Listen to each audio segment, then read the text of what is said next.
ये नामयज्ञ ज्ञानयज्ञ माने घृतयज्ञ माने एमती पंचयज्ञ बोले भक्त मान समागम यहाँ कुंभ मेला ये क्षेत्र है माँ बारभूजी क्षेत्र खंडगिरी क्षेत्र जहा हो ये क्षेत्र एक प्राकृतिक ऐश्वर्य क्षेत्र ये क्षेत्र एक परंपरा क्षेत्र ये शक्तिपीठ ये पीठरे समस्त मन समस्त ज्ञान परिवर्तन हुए गोटे खंडगिरी मेला गोटे हेले मनर गोटे उत्साह आ उद्दीपना जागृत हुए यहाँ हूँ ऐक्य स्थान एवं पुराण वर्णित स्थान भी नागा साधु मान धर्म हूँ केवल विश्वर हिंदू धर्म को रक्षा करवा वर्ष के थरे ये कुंभ मेला माने पूर्वर रही आसी ये बहुत साधु सन्थ मैंने आसती माने आमर प्रथम किए जाए माने कोणार्क जो चंद्रभागा प्रथम बुड़ पकड़े सेठू आसिक ये पूर्ण कुंभ जला आसो ये आज यज्ञ भी गुप्त गंगा आसो ये पूर्ण आहुति ये नामयज्ञ ज्ञानयज्ञ माने घृतयज्ञ माने एमती पंचयज्ञ बोले भक्त मान समागम यहाँ कुंभ मेला आसती प्रसाद पाइक दर्शन कले साधु मान दर्शन कले बहुत भी ये नागा निर्वाणी जमी कहते बहुत जगह आसिक रहती ये 6-7 दिन तक गोटे आनंद प्रमोद गोटे लीला चली प्रभुंर ओ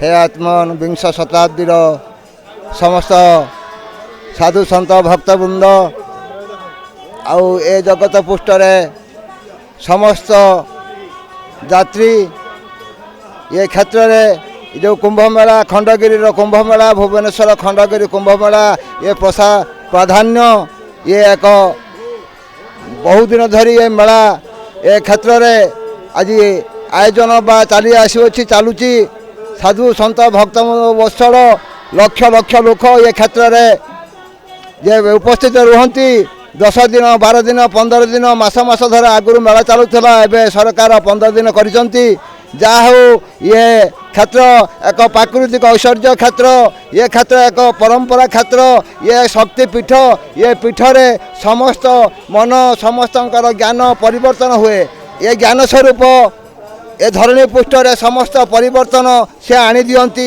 माँ बारभूजी ये क्षेत्र है माँ बारभूजी क्षेत्र खंडगिरी क्षेत्र ये खंडगिरी क्षेत्र में समस्त देवादेवी ये क्षेत्र में ध्यान भजन जनान कीर्तन पूजा अर्चना वंदना समस्त निमग्न रहती ये क्षेत्र एक पवित्र क्षेत्र ये क्षेत्र एक दान क्षेत्र ये क्षेत्र एक धर्म क्षेत्र ये क्षेत्र एक जहाँ को वर्णना करी होबनी मुखरे जहा ये आनंदर कथा ये क्षेत्र आज द्वितीय दिन मेला जे सप्तमी ठारू आरंभ है आज अष्टमी ये अष्टमी तिथि रे जे हजार हजार साधु सन्त भक्त वत्सलंकर ये क्षेत्र जन गहल परिणत होइछि भजन जनान कीर्तन समस्त दान धर्म परिपूर्ण ये क्षेत्र आज आनंद उल्लसित उठुची एतक कही विदाय नेली गला पुरी नंगुली मठ शुणु आमर ये आसवा आमर मोर हो 26 वर्ष हो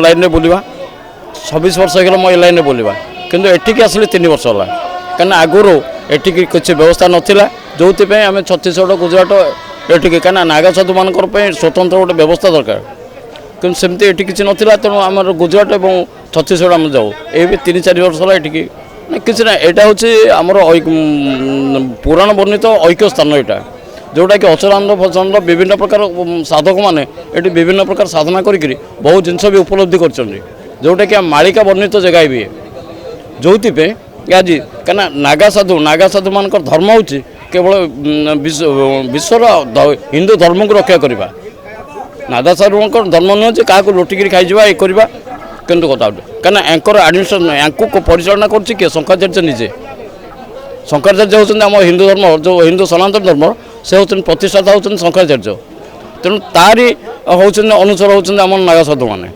तेणु एटिक आसबार उद्देश्य हूँ कौन यहाँ हूँ ऐक्य स्थान तापर आउ गोटे आजिकल हो कौन विभिन्न प्रकार भ्रष्टाचार हो गलानी जो मद मांस विभिन्न प्रकार हवापर पारिवारिक विभिन्न समस्या सृष्टि होचे जो ये गोटे कौन ये गोटे परिवेश सृष्टि है आधुनिक चेतना द्वारा आधुनिक जो कि लोकर गोटे मनीष समाजटा को परिवर्तनशील कहीं एकदम निम्नगामी हो गला ना बर्तमान समाज बर्तमान निम्नगामी कहीं जोटा ये जो मद विभिन्न प्रकार सब निर्यातना भितर ये गलानी तेणु आधुनिक चेतना द्वारा आसिले लोकंर गोटे प्रकृति बदल तापर घी आहुति आहुति द्वारा भी ଆମର ବାୟୁମଣ୍ଡଳରେ କେତେ ଗୁଡ଼ିଏ ଜିନିଷ ବି ହେବ। ତେଣୁ ନାଗା ସାଧୁଙ୍କ ଧର୍ମ ହେଉଛି ଏଇଟା। ଶୁଣନ୍ତୁ, ଯେଉଁଟା ଦେଉଛନ୍ତି ସେଟା ସଫିସିଏଣ୍ଟ ନୁହେଁ କି ଯେଉଁ ଇଏ କରୁଛନ୍ତି। ଆମର ଛତିଶଗଡ଼ ଗୁଜରାଟ ଆମେ ଯେଉଁ ଯାଉଛୁ ସେଠି କ'ଣ ହେଉଛି, ସରକାରଙ୍କର ସବୁ ପ୍ରକାର ବ୍ୟବସ୍ଥା ଅଛି, କିନ୍ତୁ ଏଠି ସେ ପ୍ରକାର ସେମିତି କିଛି ନାହିଁ।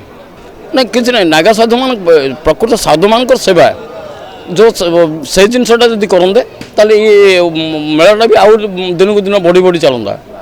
କିନ୍ତୁ ଏହା ଦ୍ୱାରା ହେଉଛି କ'ଣ, ବହୁ ଲୋକ ବି ଅଶାନ୍ତି ହେଉଛନ୍ତି, ଯେଉଁଟାକି ଲୋକ ଆସିବା ପାଇଁ ବି ଇଏ କରନ୍ତି। କାରଣ ଏଇଟା ହେଉଛି ଓଡ଼ିଶାର ଆମର ଗୋଟେ ବଡ଼ ସ୍ଥାନ, ଯେଉଁଟାକି ଖଣ୍ଡଗିରି ଉଦୟଗିରି।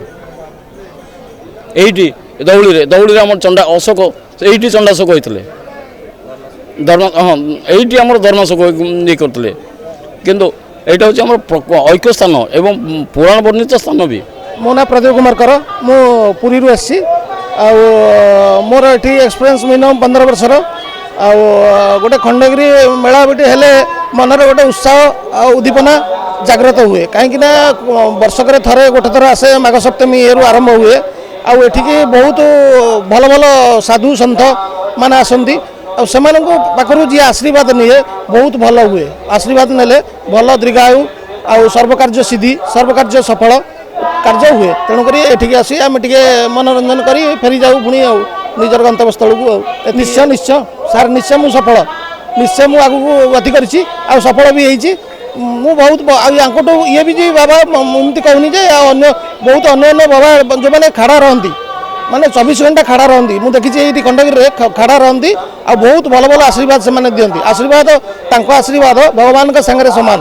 ସିଏ ହିଁ ଭଗବାନ, ତାଙ୍କ ପାଖରୁ ଭଗବାନ। ଲୋକ ତ ଭଗବାନଙ୍କୁ ଦେଖିପାରୁନାହାନ୍ତି ନା, ଆଉ ସେମାନେ ପୁରା ଭଗବାନ। ତାଙ୍କ ପାଖରେ କିଛି ଅଛି, ବହୁତ ଯାଦୁ ବିଦ୍ୟା। ଆଉ ଦୁନିଆରେ ସାଧୁ ସନ୍ଥମାନେ ସେମାନେ ହେଲେ ଭଗବାନ। ସେମାନଙ୍କ ପାଖରେ ଶକ୍ତି ଉଦ୍ଦୀପନା ଜାଗ୍ରତ ହୁଏ। ତେଣୁ ସେମାନଙ୍କଠାରୁ ଆଶୀର୍ବାଦ ନେଲେ ଦୁନିଆର ମଙ୍ଗଳ ହେବ, ବହୁତ ଭଲ ବି ହେବ।